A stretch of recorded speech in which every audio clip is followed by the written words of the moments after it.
YouTube ప్రేక్షకులకు నమస్కారం అండి.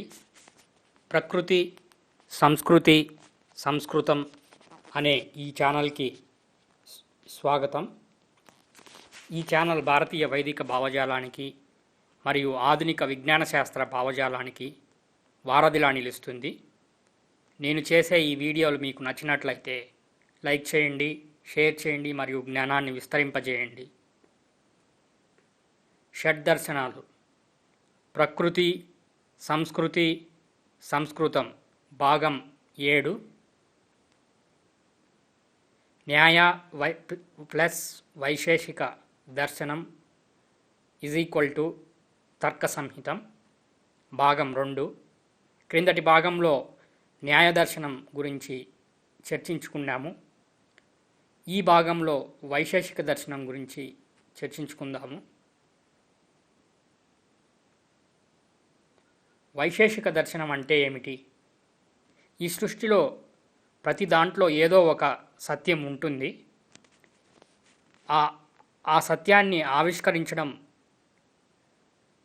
సాంఖ్యం మరియు న్యాయ దర్శనాల యొక్క ద్వారా ఆవిష్కరిస్తారు. ఆవిష్కరించిన సత్యాల యొక్క విశేషాలని ఉపయోగించి మానవులకి ఉపయుక్తకరమైనటువంటి పరికరాలుగా మార్చివేసేదాన్ని వైశేషిక దర్శనం అని అంటాము. సింపుల్గా చెప్పాలి అంటే వైశేషిక దర్శనం అంటే టెక్నాలజీ అన్నమాట. అలాగే న్యాయ దర్శనం అంటే న్యాయ దర్శనము, సాంఖ్య దర్శనం అంటే సైన్స్ కిందికి వస్తుంది. వైశేషికం అంటే విజ్ఞాన శాస్త్రం యొక్క అన్ని శాఖలు న్యాయ, సాంఖ్య దర్శనాలు అయితే ఆ విజ్ఞాన శాస్త్రంలోని యొక్క విశేష గుణాన్ని, ఒక్కో విజ్ఞాన శాస్త్రంలో ఉండేటువంటి విశేష గుణాన్ని ఆధారం చేసుకొని అభివృద్ధి చేసిన సాంకేతిక పరిజ్ఞానాన్ని వైశేషిక దర్శనం అవుతుంది. అలా అనేక యంత్ర, మంత్ర, తంత్ర, కుతంత్రాలలో విశేషాన్ని దర్శించి ఆది విశేషం, అనంత విశేషణం అయిన జీవాత్మ, పరమాత్మ యొక్క వైశేషాన్ని దర్శించడం ద్వారా వైశేషిక దర్శనం అవుతుంది. అలా దర్శించిన వాళ్ళు వైశేషిక దార్శనికులు అవుతారు. గురుత్వాకర్షణ శక్తిలోని వైశేషం. ఇక్కడ ఒక ఉదాహరణ తీసుకున్నాము. మొదటి ఉదాహరణ గురుత్వాకర్షణ శక్తిలోని వైశేషికం. స్థూల విజ్ఞానం ద్వారా మానవుడు ఆవిష్కరించిన మొట్టమొదటి సత్యం అయినటువంటి భూమికి గురుత్వాకర్షణ శక్తి ఉంది అనే సత్యం. గురుత్వాకర్షణ శక్తిని ఆధారంగా చేసుకొని మనం భవంతులు, రహదారులు, అనేక గృహాలు, వాహనాలు, రాకెట్లు, రోబోటిక్స్, అలాగే వృక్షాలు, జీవరాశులలో ఉండేటువంటి రక్తనాళాలు, రక్త ప్రసరణ ఎలా జరుగుతుంది అన్నీ ఈ గురుత్వాకర్షణ శక్తి యొక్క అంశాల గురించే ఉంటుంది. అయితే మీరు అడగచ్చు, కొంతమంది ప్రశ్న వేసుకోవచ్చు, రక్తనాళాలలో సృష్టి కదా మనకు ప్రకృతి ఇచ్చింది కదా అని. ఆ ప్రకృతికి ప్రజ్ఞానం బ్రహ్మ అని మనకు ఒక సూక్తం ఉంది. ఎవరైతే ఈ సృష్టికర్తలు ఈ సృష్టిని సృష్టించారో ఈ యొక్క ఈ గురుత్వాకర్షణ శక్తి అనే వైశేషిక దర్శనాన్ని దర్శించి తద్విధంగా మన జీవుల యొక్క శరీరాలలో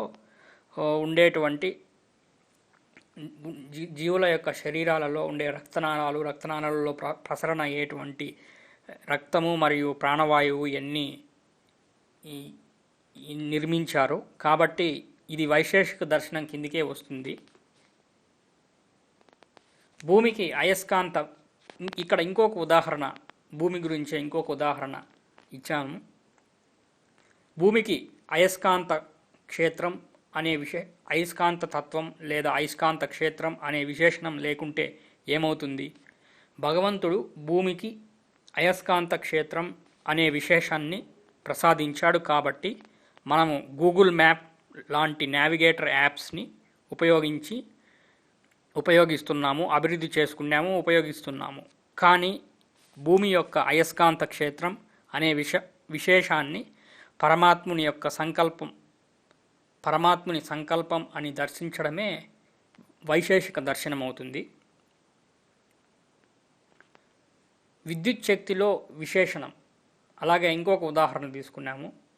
జీవాత్మ పరమాత్మ నుంచి కొంత కర్మ తీసుకోవడం ద్వారా విడిపోయాడు కాబట్టి విద్యుత్ మరియు అయస్కాంత ధ్రువతత్వం ద్వారా భూలోక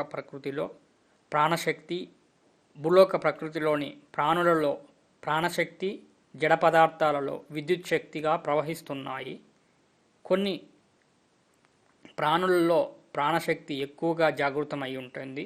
ఉదాహరణకు మానవుడు, ఏనుగు, సింహము, అలాగే మనకు కోతి, గొరిల్లాలు, ఇవన్నీ ప్రాణశక్తి కొంచెం ఎక్కువగా ఉంటుంది. అలాగే కొన్ని ప్రాణులలో క్రిమికీటకాలు, కొన్ని ప్రాణులలో ఇంకా వాటిలలో క్రిములలో కొన్నిట్లో తక్కువ ప్రాణశక్తి జాగృతమై ఉంటుంది. అలాగే మనకు జడ పదార్థాలలో విద్యుత్ శక్తి కొన్నిట్లో ఎక్కువ ప్రవహిస్తుంది. వెండి, రాగి, బంగారము, ఇనుము, ఇత్తడి, వీటిలలో మనకు ఎక్కువ విద్యుత్ శక్తి ప్రవహిస్తూ ఉంటుంది.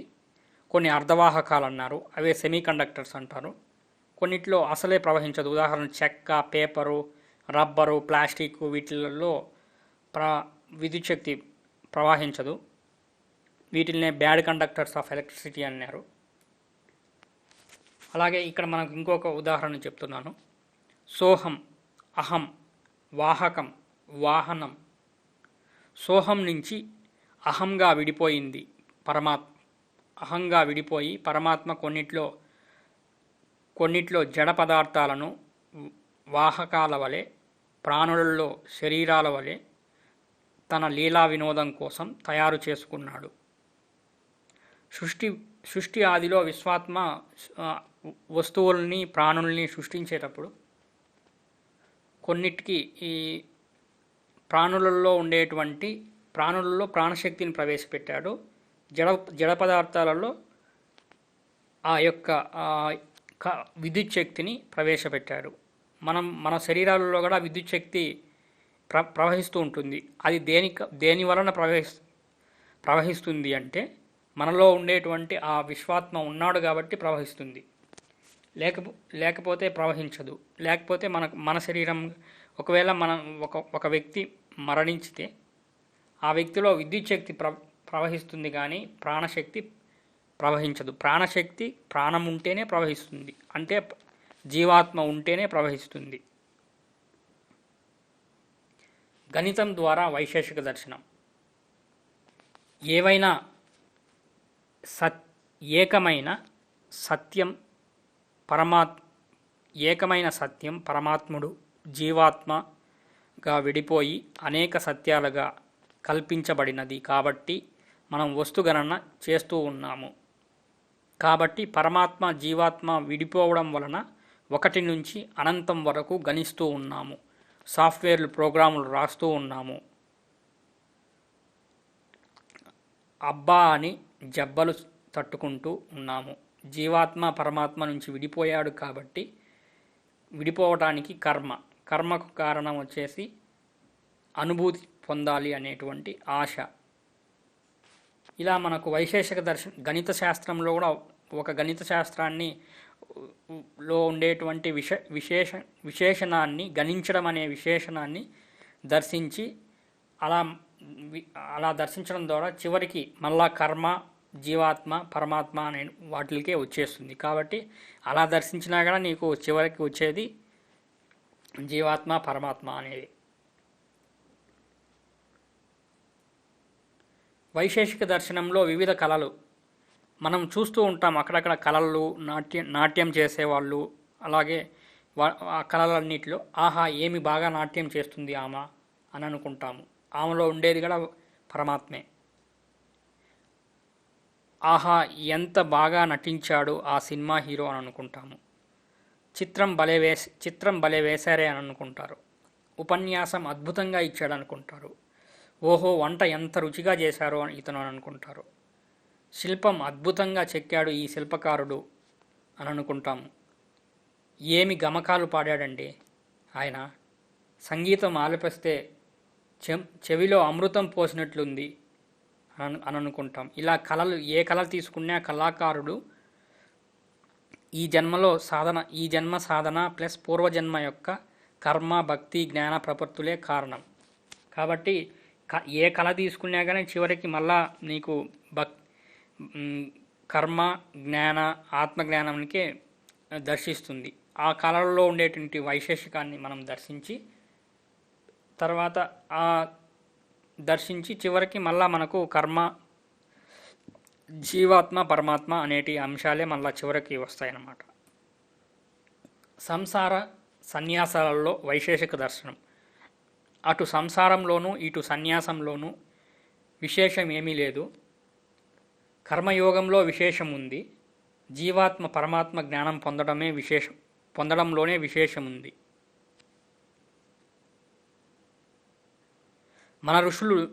మన ఋషులను వైశేషిక దర్శనాల దృష్ట్యా మన ఋషులను ఒక అంశంగా తీసుకొని దాన్ని వారి యొక్క విశేషణమైనటువంటి జ్ఞానాన్ని ఒక అంశంగా తీసుకొని మనం వైశేషిక దర్శనం దర్శిస్తే ఆహా, ఓహో, మన ఋషులు ఎంత గొప్పవాళ్ళో అని అనుకుంటూ ఉంటాం మనము. అవును, వాళ్ళు నిజంగానే గొప్పవాళ్ళే. కానీ మనం వాళ్ళ భజన చేయడం వల్ల మనకు దమిడి లాభం లేదు. వాళ్ళు ఆవిష్కరించిన సత్యాలు మనం అనుష్ఠానం చేయడం వల్ల మరియు వారు ప్రవేశపెట్టినటువంటి జీవన విధానం అనుష్ఠానం చేయడం వల్ల దేని ఆధారంగా చేసి ఆ జీవన విధానం దేని ఆధారంగా చేసుకొని ప్రవేశపెట్టారో కేవలం అని కనుక్కోవడం ద్వారా వారికి మనము గౌరవం ఇచ్చినట్లవుతుంది. కేవలం జీవాత్మ పరమాత్మ అనే సత్యాలు ఆధారం చేసుకునే వారు మనకు ఈ జీవన విధానాన్ని తర్వాత అనేక విశేషాలని ఆవిష్కరించారు. ఋషులు రుణం తీర్చుకోండి.